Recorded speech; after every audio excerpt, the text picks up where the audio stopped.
그의 길을 지켜 실치지 아니하였고 내가 그의 입술의 명령을 어기지 아니하고 정한 음식보다 그의 입의 말씀을 귀히 여겼도다. 그의 뜻이 일정하시니 누가 능히 돌이키랴. 그의 마음에 하고자 하는 것이면 그것을 행하시나니. 같이 읽겠습니다. 그런즉 그에게 작정하신 것을 이루실 것이다. 이런 일이 그에게 많이 있느니라. 아멘. 오늘 말씀의 제목은 내가 가는 길을 그가 아시나니, 내가 가는 길을 그가 아시나니라는 제목으로 우리 함께 하나님 말씀 함께 잠시 묵상하는 시간을 갖도록 하겠습니다.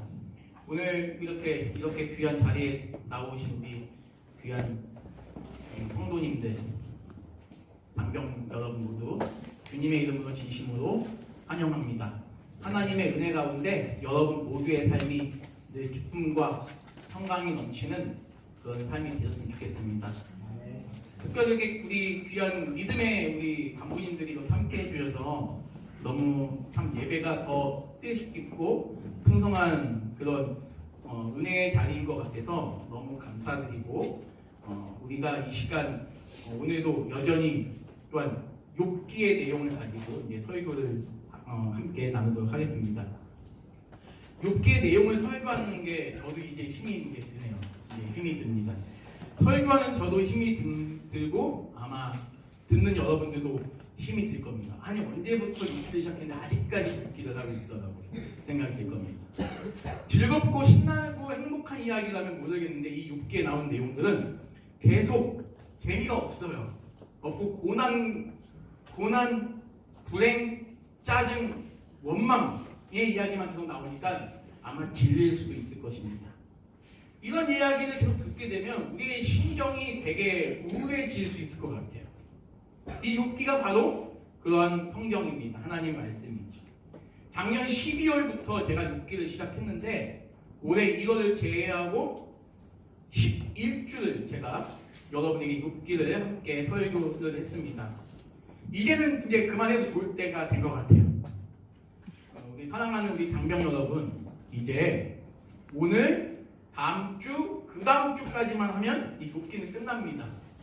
이제 욥기는 끝납니다. 네, 끝나는데 이제 오늘까지 포함해서 3주만 기다려주시면 좋겠습니다. 인간의 인생에 끊임없이 찾아오는 생로병사, 희노애락, 이러한 모든 일들이 왜 우리에게 닥칠까요? 어저께도 우리 부종병대고 찬양팀하고 저 뒤에서 이제 성경 공부를 하면서 어저께도 이 부분에서 나눴는데 왜 우리에게는 이런 생로병사가 생기고 왜 희노애락이 생깁니까? 여러분들은 20년 이상 다들 살아오셨을 텐데 때로는 힘들고 때로는 슬프고 때로는 기쁘고 때로는 즐거울 때가 반복이 됐을 겁니다. 우리는 행복하길 원합니다. 그리고 또한 늘 기쁘길 소망합니다. 올해 새해 인사가 뭐였습니까? 늘 우리가 하는 새해 인사가 새해 복 많이 받으십시오. 근데 여러분들이 2024년도 갑진년 새해가 시작된 지 벌써 2달이 지나고 석 달째인데 과연 여러분이 느끼기에 여러분들이 원하는 복을 얼마나 많이 받으셨습니까? 혹시 나는 2024년 지금 2달밖에 안 지나가지고 잘 모르겠는데 나는 여전히 행복만 넘쳤다라고 생각하시는 분들 한번 손 들어 보십시오. 정말. 그러면 나는 행복과 짜증나는 것과 원망 섞인 일이 교차했다. 한번 손 들어 보시죠. 여기 인터뷰 기사님께서 손을 딱 들어주시고 예, 맞습니다. 예, 저 역시도 행복과 불행과 짜증이 계속 연달아 일어났어요. 세수가 제가 지금 그걸 제 머릿속으로 지금 세다 보니까요, 세수가 없을 정도로 많습니다. 벌써 지금 새해가 시작된 70일 정도밖에 안 되는. 근데 70일이라는 시간이 또 굉장히 빨리 갔어요. 저와 여러분의 인생이 그렇게 빠릅니다. 저와 여러분의 인생이 그렇게 빠르고 저와 여러분은 또 언젠가는 이제 30살이 되고 40살이 되고 50살이 되고 60살이 되고 우리는 이런 수수께끼 같은 세상 속에서 내가 전혀 알지 못하는 세상 속에서 당장 1시간 뒤에 나에게 어떤 일이 닥칠지 모르는 이 시간이나 현실 속에서 우리는 수많은 경험을 하게 되는데 그것 때문에 어떤 태도를 견지해야 할까? 적어도 하나님을 믿는, 하나님을 믿고자 이 자리에 오신 여러분들은 과연 어떠한 자세로 이런 수수께끼 같은 세상을 살아가야 되겠습니까? 제가 여러분보다 약간 오래 살았지만요, 저도 내일이 기대되고 또 내일이 두려워져요. 여러분도 마찬가지인 겁니다. 저도 군대에서 제대를 해보니까 이제 군대에서의 그 가장 힘든 시간이 끝났다라고 생각하는 순간 또 다른 힘듦의 시간이 또한 저에게 닥쳐오더라고요. 아르바이트를 해본 우리 장병 여러분들 계신지 모르겠는데 군에서 제대하고 나서 제가 3달 동안 아르바이트는 뭐 할까 고민을 했던 적이 있습니다. 어떤 일을 해야지 좀 날까? 어떤 일을 해야지 좀 날까? 내 적성에 맞는 알바가 뭘까? 근데 처음에 제가 했던 알바가 주유소 알바를 했습니다. 주유소 알바를 7개월 정도 했는데요. 제가 너무 친절하게 이걸 해줘가지고요. 어떤 아저씨가 저한테 문을 딱 열더니 여기는 원래 이렇게 물청소를 깨끗하게 해주냐고. 제가 막 바퀴부터 시작해가지고 뒤에 범퍼부터 막 쫙 뿌려줬거든요. 뿌려주니까 너무 좋아하는 거예요. 그래서 제가 웬만하면 또 그렇게 안 해주거든요. 근데 그렇게 해주면 이건 저만 하는 겁니다. 그러니까 그러면 알바생이냐고. 제가 알바생이라고 하니까 그러면 알바생 학생이신가요? 그러니까 네, 학생이라고. 그럼 우리 청년이 있을 때 내가 항상 여기 오겠다 그러는 거예요. 그래서 제가 거기서 한 7개월 정도 알바를 했는데 되게 손님들한테 좋은 평가를 받았습니다. 제가 얼굴 자체가 좀 친절해 보이지 않나요? 예. 진짜 죄송합니다. 예. 얼굴 자체가 친절해 보이는데 저거 얼굴 자체가 친절해 보이는데 어떤 분이. 근데 제가 주유소에서 정말 열심히 했어요. 근데 그렇게 일을 하다 보니까 내가 언제까지 주유소에서 일만 할 수 없겠지. 이제 나도 대학에 복학해야 되는데 복학을 하니까 또 여러 가지 고민과 생각과 걱정이 또 꼬리를 물고 계속 등장하더라는 겁니다. 여러분들도 마찬가지일 거예요. 여러분 인생이 늘 여러분이 바라는 대로 순탄하지만 않을 겁니다. 이것이 바로 오늘 우리 욥기가 저와 여러분에게 주는 교훈입니다. 세상을 살아가다 보면 이해되지 못하는 일들을 만날 때가 참으로 많이 있습니다. 암담한 현실을 경험할 때도 있고 혹독한 아픔과 두려움이 있을 때가 있습니다. 내가 하나님은 분명히 존재하는데 하나님이 정말 나에게 어떤 하나님이심을 내가 믿는데 하나님을 부정하는 것도 아닌데 안타깝게도 나의 슬픈 현실 속에서 내가 힘들 때 하나님을 찾을 수 없고 하나님 제발 저를 만나 주십시오. 하나님 저 지금 너무 힘듭니다. 하나님 이 아무에게도 말 못할 고민을 제가 지금 갖고 있는데 하나님께만 말씀드릴게요. 하나님 하고 말씀을 드려도 하나님의 대답은 도저히 찾을 수가 없고 하나님이 나에 대해서 일하시는 것과 그 하나님이 살아계심을 경험할 수 없는 그 깊은 늪에 그 좌절의 늪에 빠질 때가 있을 수 있어요. 우리 하나님의 자녀들인 여러분들에게도 마찬가지입니다. 제가 2006년도에 제가 어느 한 교회에서 있었던 이야기를 드리겠습니다. 제가 2006년도에 저는 주로 유치부 아이들을 한 10년 이상 맡았습니다. 그래서 어머니들도 많이 상대를 했고 그랬는데 그 유치부 아이를 제가 이렇게 교육을 했었는데 그 집안이 화목한 집안이었습니다. 경제적으로도 뭐 그렇게 아주 부자도 아니고 아주 가난하지도 않고 그냥 넉넉하게 사는 그런 가정이었는데 그런데 그분이 참 공교롭게도 오늘 이렇게 계시는데 군인 가정이셨어요. 군인 가정이었는데 이제 아버지께서 이제 소령으로 이제 군생활 하시다가 몸이 너무 안 좋으셔서 어쩔 수 없이 이제 전역을 하셨습니다. 그럼에도 불구하고 하나님 잘 믿고 아주 아주 다정하게 아주 사는 그런 발랄한 가정이었습니다. 근데 이 그 남편 집사님의 아내분의 소망은 딱 하나였어요. 뭐였냐면 내 남편이 건강할 수 있게 늘 기도했습니다. 내 남편이 하나님 내 남편이 너무나 건강이 제가 아픈데 좀 건강할 수 있었으면 좋겠습니다. 라는 데 기도를 하기 시작했어요. 그 저에게도 그때 제가 이제 전도사 시절이었는데 그때도 저에게 기도 부탁을 하면서 우리 안무계 집사님이 지금 너무 지금 많이 아프신데 좀 기도해 주셨으면 좋겠습니다. 라고 얘기했어요. 그리고 이 아내분은 비록 작지만 조그만 이제 사업장을 운영하고 계셨습니다. 그러면서 그 가정이 정말 열심히 하나님을 잘 섬기는 그런 믿음의 가정이었어요. 근데 한 6개월, 7개월 정도 지나니까 이상한 소문이 나는 겁니다. 어떤 이상한 소문이 나면 이 남편 집사님의 몸이 급격하게 악화되기 시작하는 거예요. 급격하게 악화되기 시작하고 병명이 보니까 위암 말기에다가 갑상선 암까지 겹치고 여러 가지 그런 상황이 됐어요. 근데 한 2달 정도 지났는데 어떤 일이 생기게 되냐면 이 여자 집사님이 하는 그 조그만 사업장이 문을 닫는 그런 일이 있었습니다. 갑자기 이 사업장이 어떻게 하다가 그냥 망해버리는 거예요. 그러니까 이 여자 집사님께서도 정말 정신이 없는 겁니다. 근데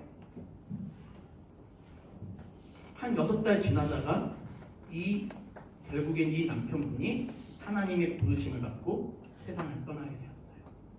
근데 그 아픔이 거기서만 끝난 것이 아니라 이 사랑하는 이분에게 3명의 자녀가 있었는데 이 3명의 자녀 중에서 제가 맡았던 유치부 아기가 6살이었는데 그 여자아이인데 그 여자아이가 병으로 또 죽은 겁니다. 갑자기 당한 그 아픔이기 때문에 교회에서도 손을 쓸 수가 없었고 정말 저희들은 그분을 어떻게 위로해드려야 할지 모르겠어요. 그래서 이제 장례식도 갔다 오고 했는데 그리고 나서 한 5개월 정도 지났습니다. 5개월 정도 지났는데 그 여자 집사님이 교회에 이제 예배드릴 때 찬양단을 쓰게 되는 거예요. 열심히 또 하나님 찬양합니다. 그러니까 찬양단 리더를 하셨던 한 집사님께서 그날따라 보통 그분이 멘트를 하시는데 그날따라 그분이 자기가 멘트를 안 하시고 그 여자 집사님에게 마이크를 넘겨주셔서 하나님의 은혜를 이렇게 전하는 시간을 가졌습니다. 저는 그 장면을 보면서 지금도 그 여자 집사님이 했던 그 말이 지금도 눈에 선하고 잊혀지지가 않아요. 참 제 눈물 샘을 자극했던 이야기를 하시더라고요. 어떤 이야기를 하셨는지 한번 잘 들어보십시오. 사랑하는 우리 성도 여러분, 저를 위해서 기도해 주셔서 감사합니다. 저는 여러분이 아시다시피 남편을 잃었고 사업도 망했고 사랑하는 자녀도 잃었습니다. 남은 자녀들을 그냥 누군가에게 맡겨버리고 그냥 자살하고 싶었습니다. 이제 저에게 남은 건 이제 자녀들 빼고는 없어요. 저 집도 저는 이제 뭐 담보도 됐고 이제 저가 가진 건 하나도 없고 이제 저는 이제 누구 하나 의지할 데가 없습니다.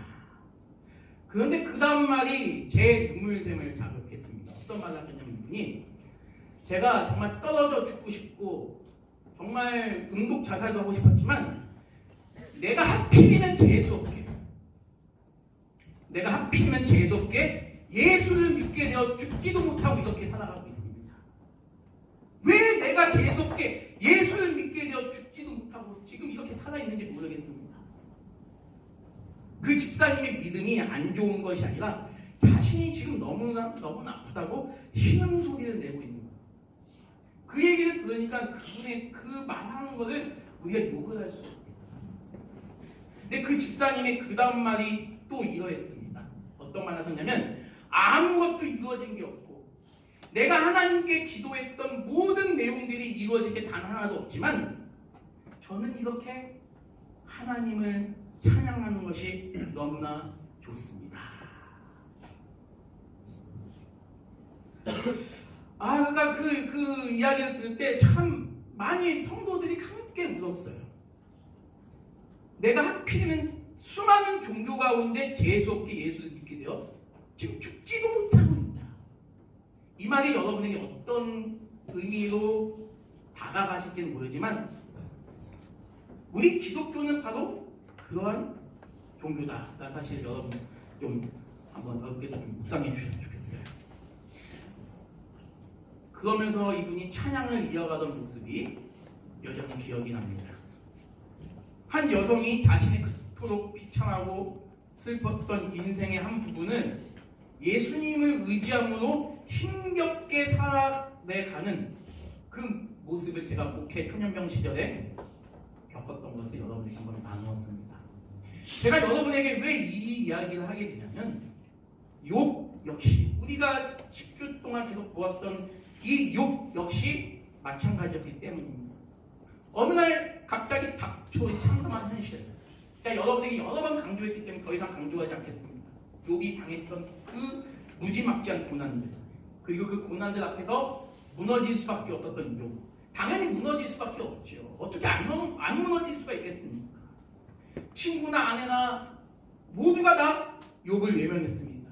가장 자기에게 가장 의지가 돼야 될 아내도 외면하고 가장 자기의 고민을 들어줘야 될 친구들도 욥을 외면했어요. 아마 이곳에 앉아있는 장병들 가운데 분명히 힘든 장병들이 있을 겁니다. 이제 욥이 할 수 있는 거는 딱 한 가지밖에 없어요. 딱 하나. 그 한 가지 소원을 품고 욥이 이제 행동해야 될 건 뭐냐면 다른 것이 아니라 하나님을 찾는 것이었습니다. 따라해볼까요? 하나님을 찾는 것. 하나님을 찾는 것.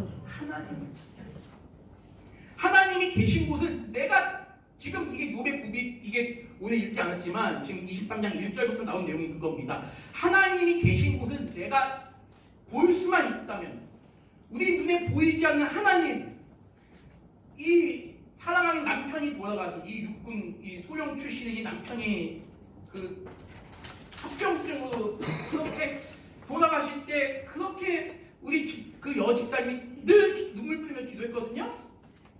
그때 그 하나님을 찾았지만 그 하나님의 응답을 듣지 못하고 하나님을 볼 수 없었던 그 여자 집사님의 심정을 가지고 제가 한번 이 말씀을 한번 생각을 해봤는데 이 욥 역시 하나님 저 이렇게 너무 힘이 듭니다. 하나님 저를 만나 주시옵소서. 이게 욥의 간절함이었던 거죠. 내가 하나님 계신 곳을 찾아가 나의 괴로움을 토로할 수 있다면 하나님은 나의 위로움을 인정해 주시고 나의 억울함과 비참함을 분명히 위로해 주실 것이다. 욥은 이런 마음이 있었어요. 물론 욥이 늘 제가 얘기하지만 욥이 하나님 앞에 의롭게 살아갈 수 있고 하나님 앞에 정직하게 살아갈 수 있던 것은 욥의 능력이 아니라 전적인 하나님의 은혜였습니다. 그럼에도 불구하고 하나님은 욥에게 그런 은혜를 주셔서 욥이 하나님을 의지하는 자, 하나님 앞에 의로운 자라고 칭해 주신 거예요. 하나님의 은혜로 제가 하나님의 말씀대로 하나님께서 저를 도와주셔서 제가 하나님 말씀에 벗어나지 않게 살아가게 하여 주신 것을 너무 감사하게 여깁니다. 근데 하나님 제가 지금 하나님 말씀대로 살려고 하다가 보니까 이런 엄청난 슬픔과 고난을 겪고 있습니다. 하나님 저를 만나 주시옵소서. 이것이 욥의 소원이었죠. 그런데 문제는 욥이 아무리 하나님을 불러도 하나님은 전혀 나타나지 않고 아무 대답을 하지 않으신다는 것입니다. 그래서 오늘 말씀에 그런 얘기가 있어요. 오늘 읽었던 말씀 위에 8절 9절 한번 읽어보겠습니다. 여기는 안 나와있죠? 제가 읽어드릴게요. 내가 앞으로 가도 그가 아니 계시고, 욥이 말하는 거예요. 내가 하나님을 보기 위해서 앞으로 가도 그가 아니 계시고 뒤로 가도 하나님은 보이지 아니하시며, 그가 왼쪽에서 일하지만 역시 하나님이 보이지 아니하시고 오른쪽을 돌이켜서 내가 봐도 하나님이 여전히 안 보이시는구나. 아까 그 여자 집사님 이렇게 물었습니다. 왜 하나님, 왜 제 남편을 이렇게 비참하게 데려가십니까? 왜 제 사업을 이렇게 처참하게 망하게 하셨습니까?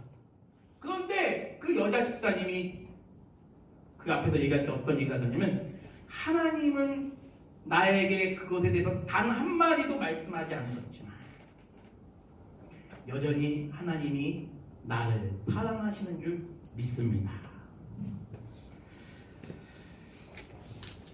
하나님이 답을 하지 않으신다. 이것이 욥의 상황과 너무나 흡사합니다.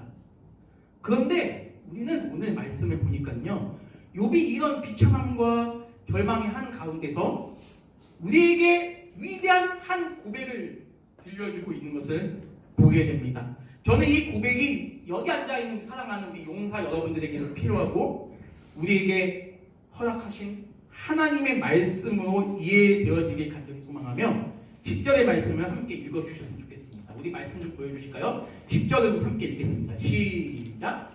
그러나 내가 자기를 그가 아시나니 그가 나를 발견하신 후는 내가 생물같이 되어 나오리라. 내가 가는 길은 나도 모르고 친구들도 모르지만 오직 누구만 아신다? 하나님만 아신다. 우리 욥에게는 이런 고민이 있었어요. 아니, 이런 고백이 있었습니다. 지금 비록 하나님이 내 기도에 응답하지 아니하시고 침묵하시고 좌를 보나 우를 보나 앞을 보나 뒤를 보나 하나님은 여전히 보이지 않더라도 여러분, 하나님을 본 사람은 아무도 없죠. 하나님을 본 사람은 없습니다. 구약 성경에 보면 민수기서에 내 얼굴을 보는 자는 죽는다고. 왜? 그만큼 하나님은 거룩한 영광이 그 자체이기 때문에 하나님을 우리는 볼 수가 없어요. 그럼에도 불구하고 욥은 이런 고백을 할 수 있다는 거예요. 왜? 하나님이 살아계심을 확신하기 때문에. 아까 우리 찬양 있잖아요. 나의 길 오직 그가 아시나니. 우리 준서 형제님이 늘 제가 말씀을 금요일이나 토요일날 보내드리면 거기에 맞게끔 이제 찬양을 골라서 이제 찬양을 하시는데 오늘도 귀한 찬양을 해주셔서 너무 감사해 드립니다.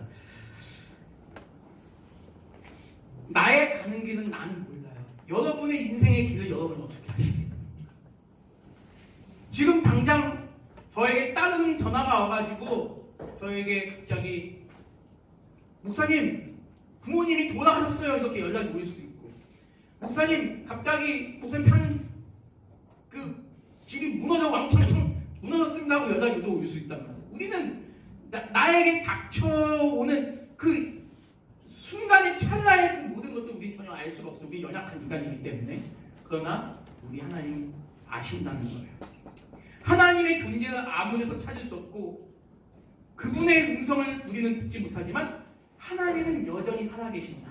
그것이 바로 욥의 고백이었고 그 남편과 사랑하는 딸과 사업장을 이뤘던 그 한 여집사님의 고백이었습니다.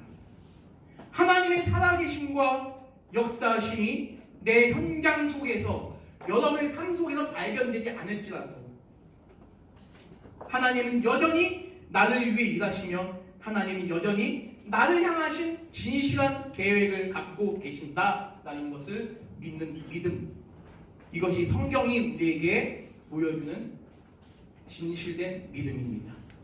하나님을 믿는다는 것은 무엇인가? 내가 하나님에게 무엇인가 열심히 하면 하나님이 나에게 상을 주시겠지. 내가 하나님 앞에 어떤 죄를 지으면 하나님 나에게 징계를 내리시겠지. 여러분, 우리는 너무나 인과 응보의 그런 생각을 가지고 삶을 살아갈 때가 많이 있어요. 그러나 여러분, 제가 하나만 말씀드릴게요.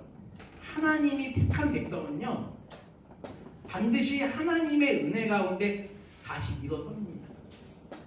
내가 지금 어떤 잘못을 저지르고 내가 어떤 상황 속에 있다 할지라도 하나님께서 이끌어 가시는 것을 꼭 믿으시기 바랍니다.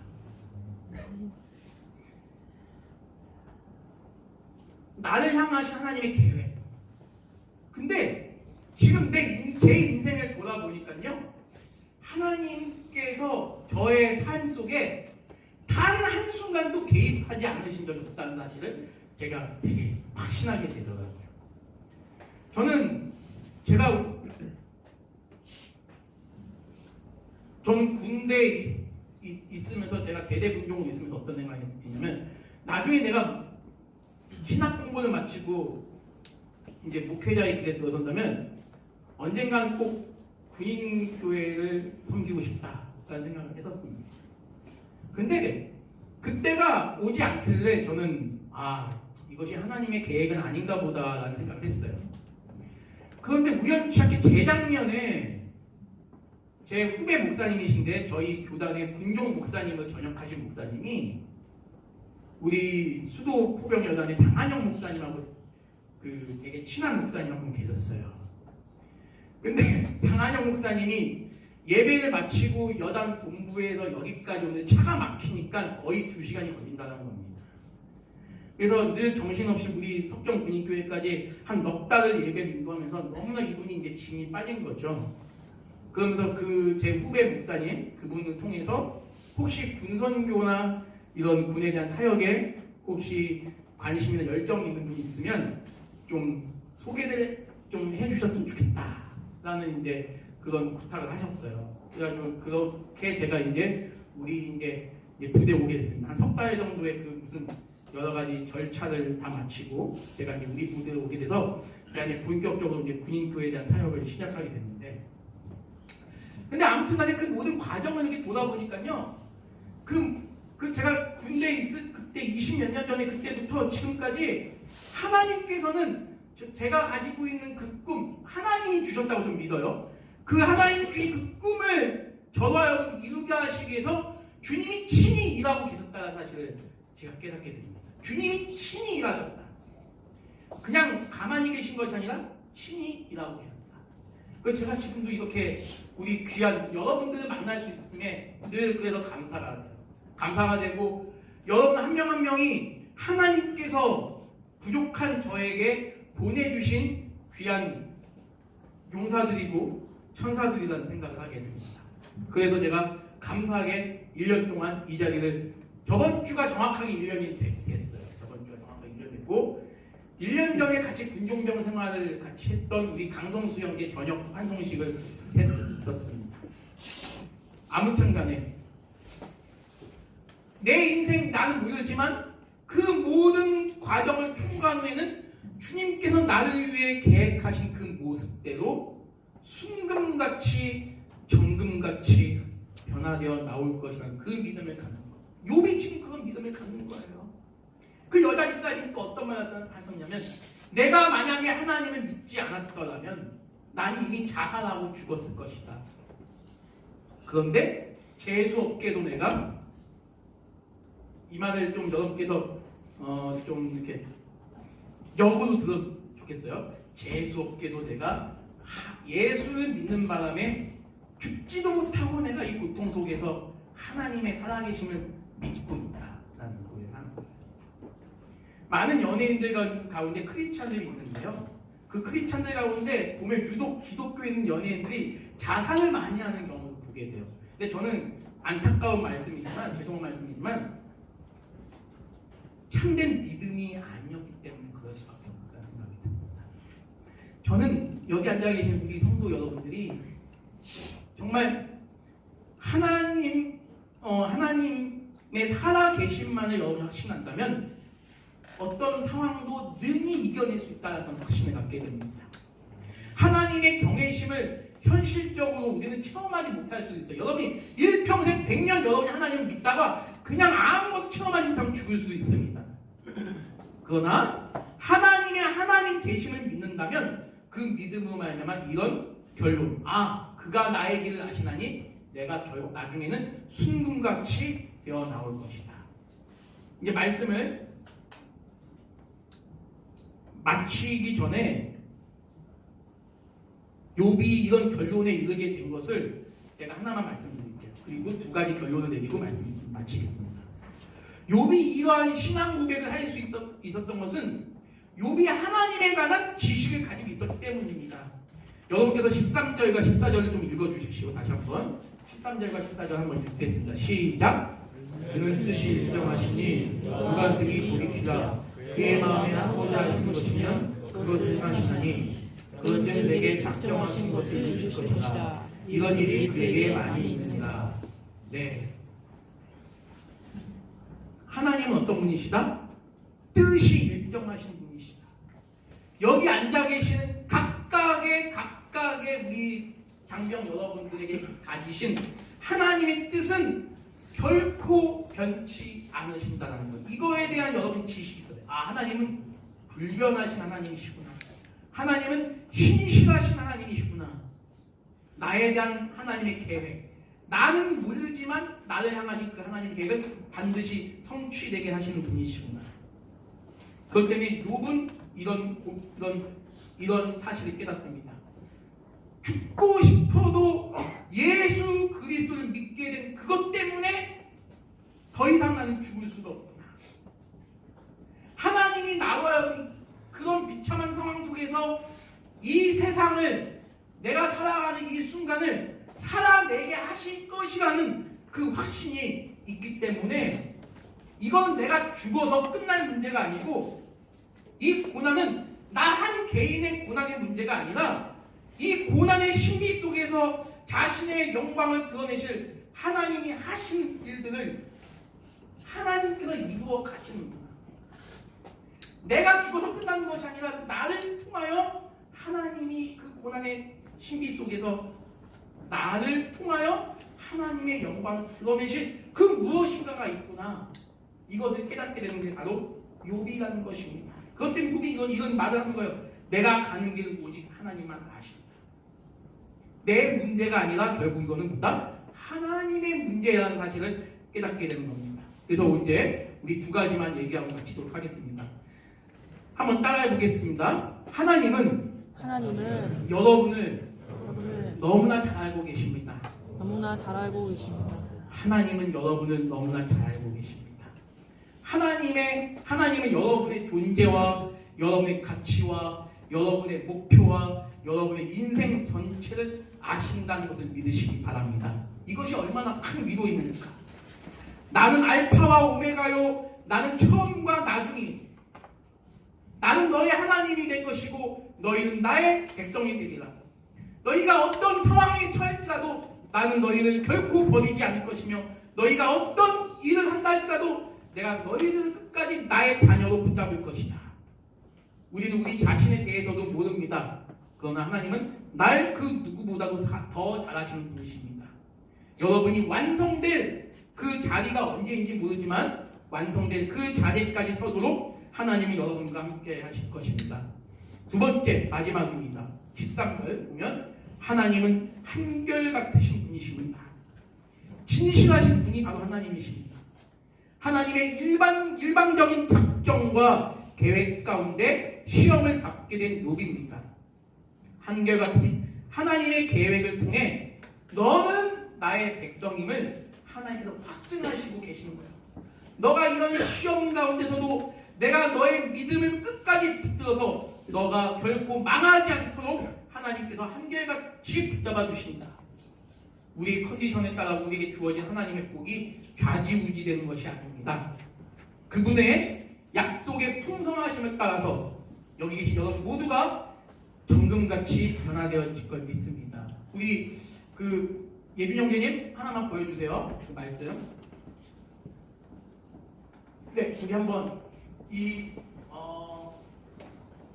두 가지 한번 다 읽어보겠습니다. 로마서 8장 26절과 로마서 8장 31절 여러분 다 이해가 되시는 말씀인 줄 믿습니다. 읽어보겠습니다. 로마서 8장 26절 시작.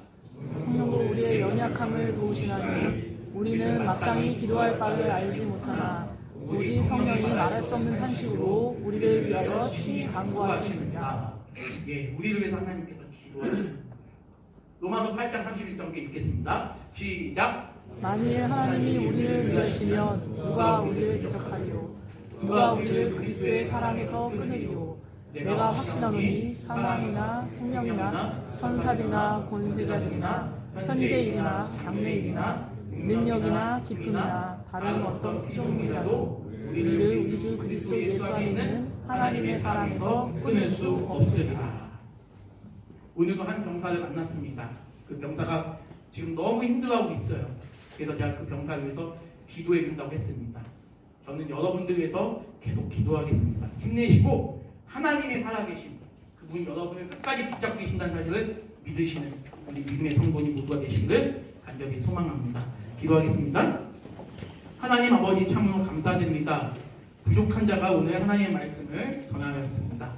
하나님,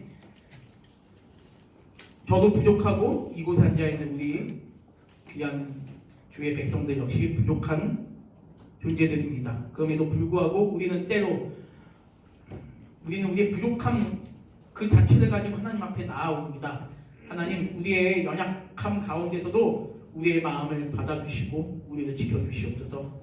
우리에게 닥치는 여러 가지 일들이 어느 것 하나 빠짐없이 그것을 통하여 하나님께서 하나님의 영광을 드러내시는 그런 계획의 방편인 줄 믿습니다.